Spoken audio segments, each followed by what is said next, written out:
What's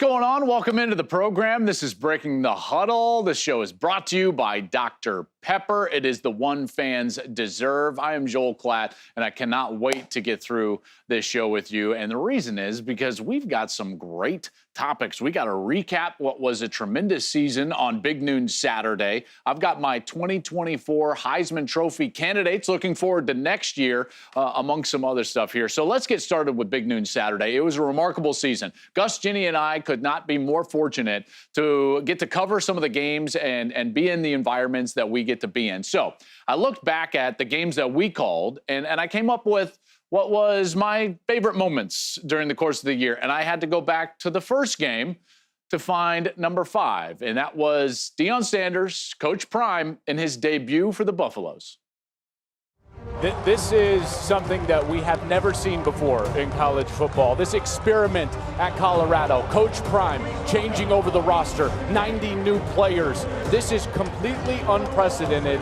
Morris, intercepted, wow! Travis Hunter, unbelievable! Sanders, off his back foot, caught, first down and more down the sideline. Stop and start, Edwards, touchdown Colorado! Whoa! Sanders takes a knee, and how about this? Prime time! Deion wins his first one on the road against a team that played in the national championship 1 year ago. Thank you, Jesus. I'm so thankful right now. My son, man. My pop right here. My son, my other son. Yeah. Bro, we told you to come. You thought we was joking. And guess what? We keep receipts. God bless you, America. Ooh, God is good. Well, that clearly started out well for Colorado. Well, I mean, it was a remarkable scene. TCU had just been in the national championship game, like Gus just referenced, and there they were, a ranked team, and Colorado came in almost no expectations, and they won the game. It was a remarkable performance, by the way, from Travis Hunter. If you think back to the legend of Travis Hunter, it was born that day in Fort Worth. He played well over 130 snaps in that game and was dominant on both sides of the football. But we move on, and there were some other great moments in terms of what we saw this year, including some great individual performances. I go back to Ohio State, Penn State, and Marvin Harrison Jr. and what he did against the Nittany Lions. Play fake, McCord sets up, sideline, caught. Harrison in space, and Maserati Marv gets to the 40, a gain of 35. Over the middle, Harrison Jr. again, down the sideline, Maserati Marv. Harrison Jr. with a career-high 11 catches. He's got 162 yards receiving and a touchdown. Remember, last time against Penn State, he also had a huge 10-catch game. The standard he has set here, his work ethic, and what he means to Ohio State, it's about leaving a legacy behind. And we're only halfway through the season, so I'm not going there yet, but he's on his way. I'm proud of him. Thank you, Coach. Marvin Harrison Jr. was one of the best players that I've ever gotten a chance to cover in college football. Remarkable person off the field. Loved chatting with him and my opportunities to chat with him in the facility. But most of all, loved just watching him work, whether it was in practice or during the game. He was tremendous during the course of his career as a Buckeye. But it didn't stop there. We had some other great performances. We had some other great moments when it came to this season. And one of the moments was, let's just say, strange. Friday afternoon, we get the word that Jim Harbaugh was going to be suspended for the rest of the regular season in 2023. And yet his team had to go into what was for sure their toughest game to date so far in the season at Penn State and play with an acting head coach in Sharon Moore. This is what happened. The university football team must compete without its head football coach for the games remaining in the 2023 regular season. Jerome Moore, acting head coach with Harbaugh out. They give it to Corum. Touchdown, Michigan. Blake Corum. Michigan right down the field again. And what are they doing? They're getting back to their roots, running the football. That's what Penn State is having a trouble with right now. They said Michigan hadn't played anybody. Penn State would be their first major challenge. Not only would it be their first major challenge, but they went into this game without their head coach, who's at the hotel right now. Sharon Moore and these players and the rest of the coaching staff did an outstanding job today of blocking all of that out. The noise, as J.J. McCarthy calls it. I want to thank Coach Harbaugh. I love you, man. Love the out of you, man. This is for you. For this university, the president, our AD. We got the best players, best university, best alumni in the country. Love you guys. I just loved at the end of that interview. It was like wedding crashers. You know, I love you, Dad. He just shouts at just the team, love you, Dad. Oh man, that was an incredible moment. I know a lot of people bristle at giving Michigan credit, but remember, those players didn't have anything to do with what went on at Michigan, and they went out there and showed some real resiliency. That was an incredible performance at Penn State. I'm going to show a little bias here because I grew up in Colorado. When I was growing up, I was a fan of the Buffaloes. There's nothing I wanted more than to play for Colorado. When I was a kid, they were great. National championship in 1990, Heisman Trophy in 1994 with Rashaan Salam. And there was nothing I wanted more than to play for Colorado, and in particular, play for Colorado against Nebraska. So that's how I grew up. Those were my roots. And yet, for the better part of the last 20 years, Colorado has been a totally non-factor in college football. There was one year, I believe 2016, where they were better and played for a Pac-12 championship, but really it was a non-existent program for the better part of 20 years. So when we took Big Noon Saturday and Big Noon Kickoff to Boulder for their home opener with the energy that Coach Prime brought, I can tell you this, from a kid that grew up there, it was remarkable. Biggest story in college football, Deion Sanders and the Colorado Buffaloes. Can they make it 2-0?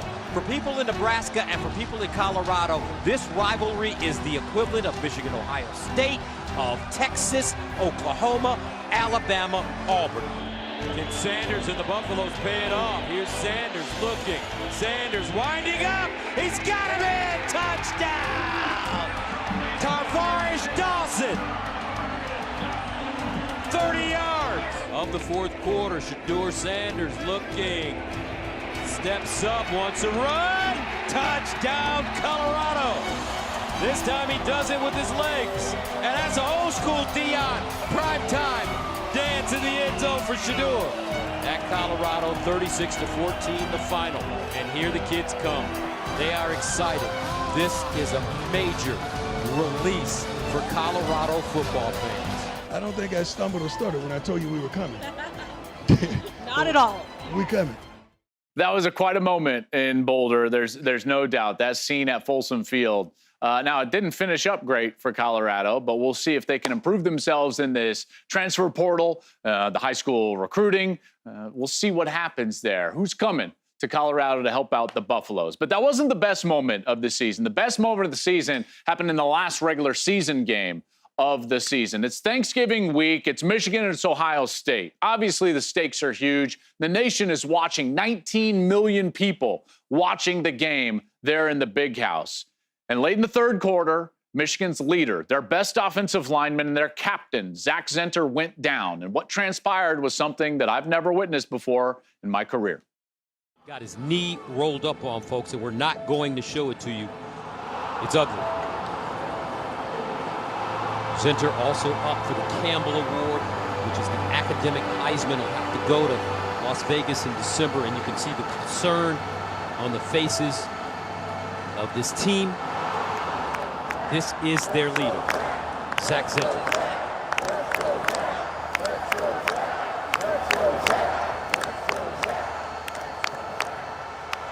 First down and 10 to the 22. Horn dancing. Horn breaks a tackle to the end zone. Blake the Great, touchdown, Wolverines.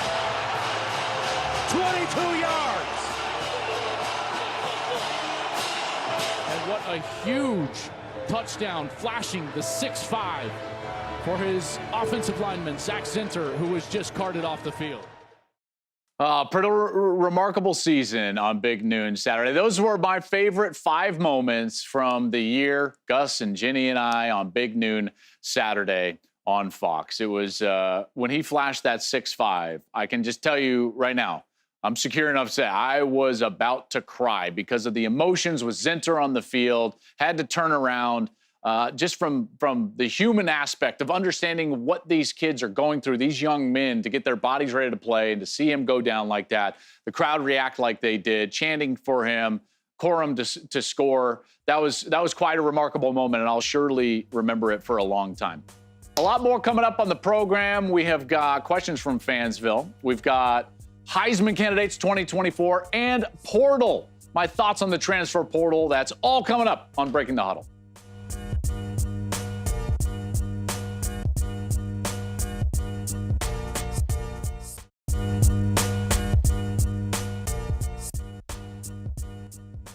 All right, let's get out there and take a look at the transfer portal, what's going down right now, who's improving, and we get out there and get some of this news. We start with Dillon Gabriel transferring from Oklahoma to Oregon. Now, it should be noted that they just had a quarterback in Bo Nix transfer to them and then end up starting 60 games in his career. That was an FBS record.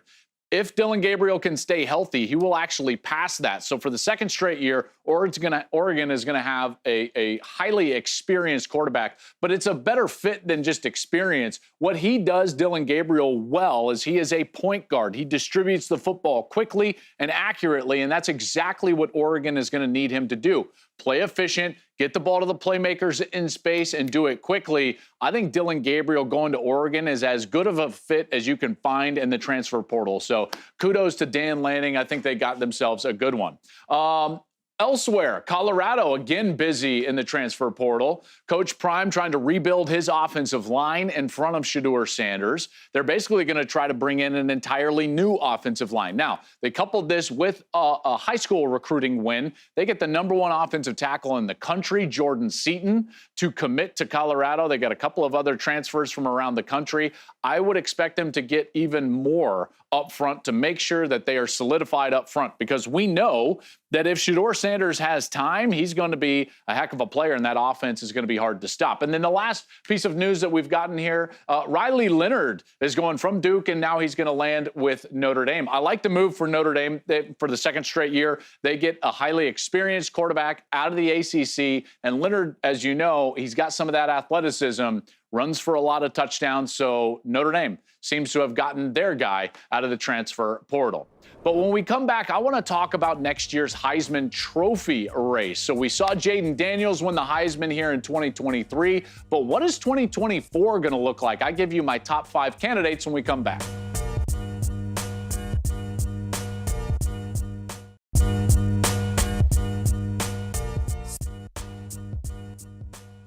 Welcome back to the show. So we handed out a Heisman Trophy here in college football last week. Jaden Daniels is our winner.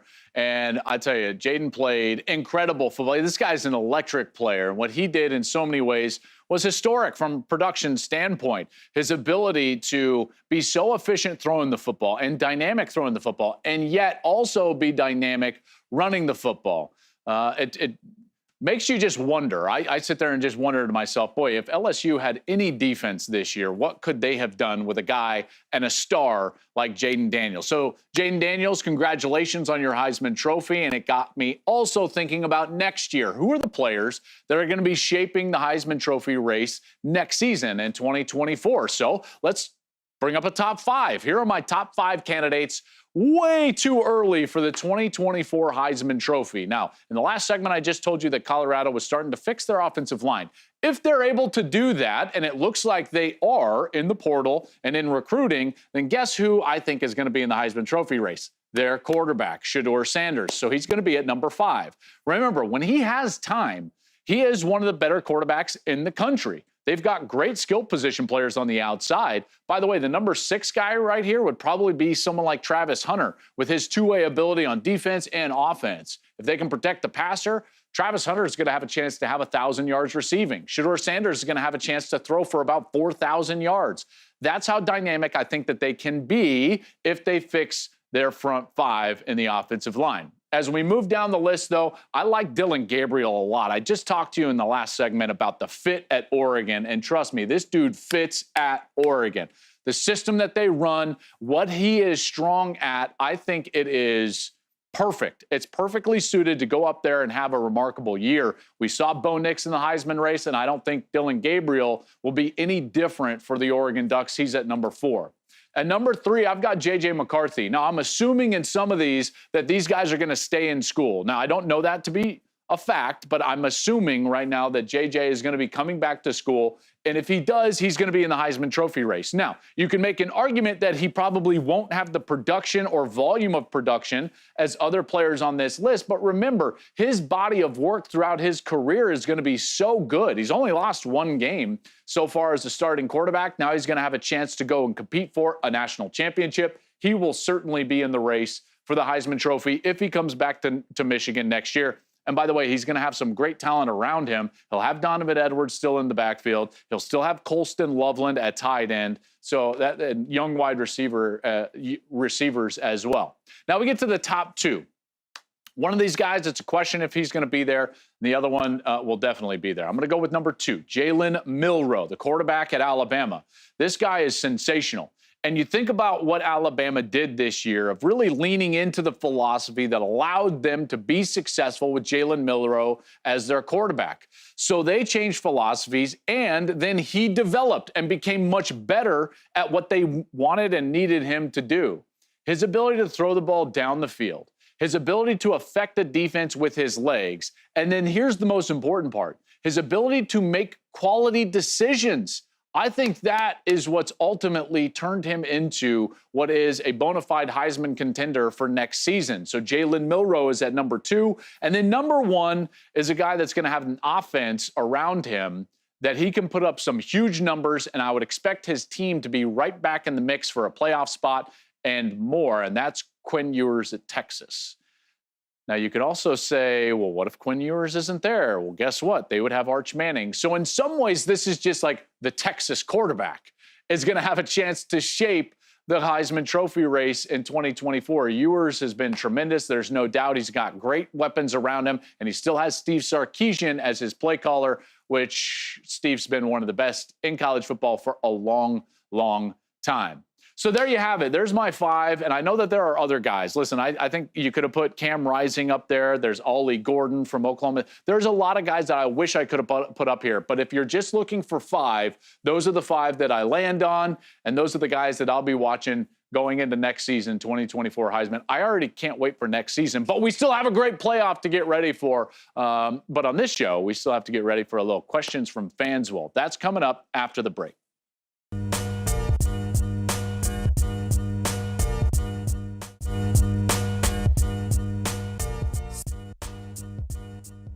All right, to close things out here, let's go out and get some questions from Fansville. Let's answer what you've brought to the table here. So we go out to questions from Fansville, and this is what we have. We start with Leonard. He says, of the coaches who have been at their school 3 seasons or less, who has stood out the most? Well, there's a lot of guys. I mean, like Dan Lanning is out there, obviously. Lincoln Riley's still in his first 3 seasons, but there are a few guys like Lance Leipold's in his first 3 seasons. And we actually have a playoff battle right now with 2 guys that I think have done a remarkable job. Kalen DeBoer is in his 2nd year at Washington, and Steve Sarkisian in his 3rd year at Texas. So those 2, I think those 2 have stood out the most. In particular, DeBoer, with what he's done at Washington, he's been out absolutely tremendous. Good question, Leonard, but those are the guys out there that have stood out to me. We move on. Brett says, what does Michigan have to do on offense to beat Alabama? Brett, the obvious answer would be to score more points than Alabama, but I think you're asking me something a little bit deeper than that. I would just imagine. So here it goes. They've got to control the line of scrimmage, and in particular on first down. If Michigan can stay on schedule and stay out of obvious passing situations, they're going to be where I would call like in their pocket. This is where they want to be. That's what Texas was able to do early in the season to beat Alabama, control the line of scrimmage. Remember, with about 7 minutes left in the game in that Texas-Alabama game, Texas went on the field, ended the game with their offense on the field. In that 7-minute drive, they ran the ball 9 consecutive times. So to beat Bama, you've got to be great at the line of scrimmage and up front. So that's what Michigan is going to have to do, control that offensive line. All right, let's go out and get, let's say, one more here. Chris says, top 3 Gus nicknames. Hollywood Brown has got to be it for sure. Oh, man. Okay, top 3. All right, 3-1. Number 3 is Maserati Marv. And I know that, like, there were some that didn't like it, but, man, I mean, it's just perfect. And then his tone and his inflection, Maserati Marv, you know, like, I loved it in the booth. Number 2 would be, I'm going Ohio State again here, J.K. Dobbins. J.K. all day. When he'd run in for a touchdown, that one was fantastic. And then, Chris, you said the best one. The best one was Hollywood Brown. And just to take you inside of that moment, we were doing a Kansas State game, Oklahoma at Kansas State, and it's a 3rd down play. And the first time Gus ever said Hollywood Brown, he didn't do it with a huge inflection. He kind of tested the waters out. And we go to commercial, and he looks at me, and he's like, what did you think? And I was like, that was awesome. And so sure enough, later in the game on a big play, he goes, Hollywood! And Hollywood was born. Hollywood Brown was born. And we saw Hollywood later in the year, and he came up to Gus, and he took out his chain, and it said Hollywood on it, and a star was born. That one was awesome. That was clearly Gus's best nickname. That'll do it for Breaking the Huddle. This show is brought to you by Dr. Pepper. It is the one fans deserve. We'll be back next week. More Breaking the Huddle and more college football right here.